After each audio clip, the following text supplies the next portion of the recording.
Juri ini adalah mosi nilai, artinya apa yang kami dukung adalah narasi ini sebagai motivasi yang aman dan harus didukung.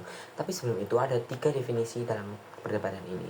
1. Definisi sukses. Sukses itu luas, nggak cuma soal kaya aja, tapi bisa aja dari segi ekonomi, kerja, mapan, income per bulannya stabil, ataupun di sosial kamu dihargai dan umumnya personal branding.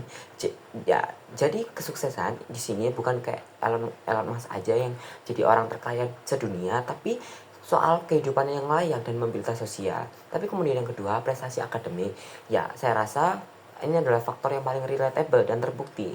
Ya, saya rasa di Indonesia dan global, pendidikan formal dan nilai akademik jadi gateway ke universitas top. Ketika kamu ke universitas top, pekerjaan dan standar gaji akan jauh lebih tinggi ketika kamu lulus. Ataupun ya, ketika kamu pinter, kamu akan dapat beasiswa dan kemudian kamu akan akses ke luar negeri kamu akan jauh lebih mudah, sehingga ini mempermudah kamu untuk sukses.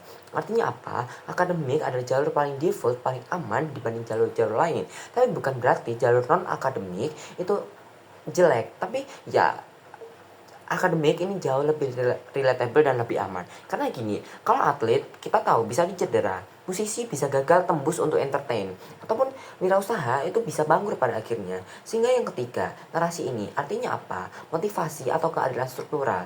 Narasi prestasi menjadi sukses adalah menjaga meritokrasi. Artinya orang dari kelas bawah itu masih bisa naik lewat prestasi akademik. Kalau narasi ini tolak, anak-anak akan kehilangan banyak alasan untuk belajar lebih keras pada akhirnya. Ini malah memperparah ketimpangan sosial pada akhirnya. Kita tahu bukan di status quo, pendidikan itu masih main gateway untuk naik kelas sosial. Anak desa bisa dapat beasiswa, akhirnya kuliah di kota, kuliah di universitas top, akhirnya kerja dan mapan pada akhirnya.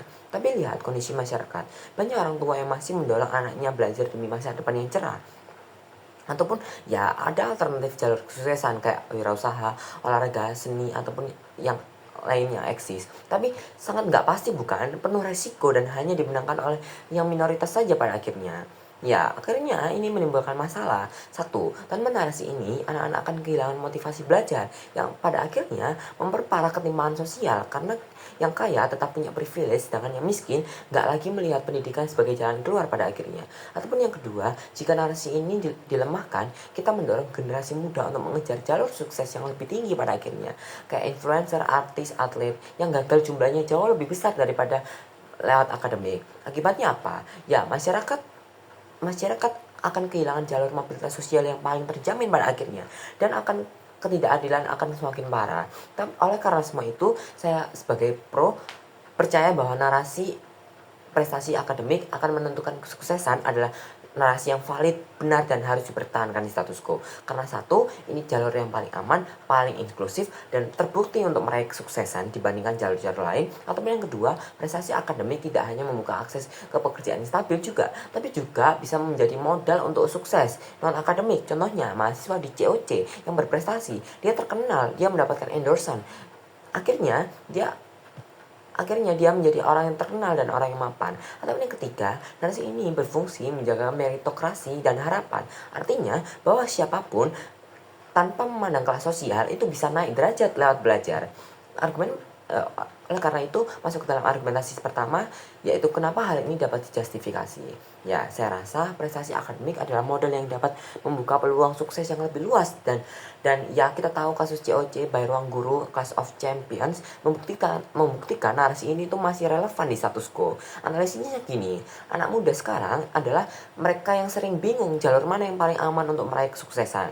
Tapi saya rasa jalur akademik yang jelas atau jalur non akademik yang penuh ketidakpastian.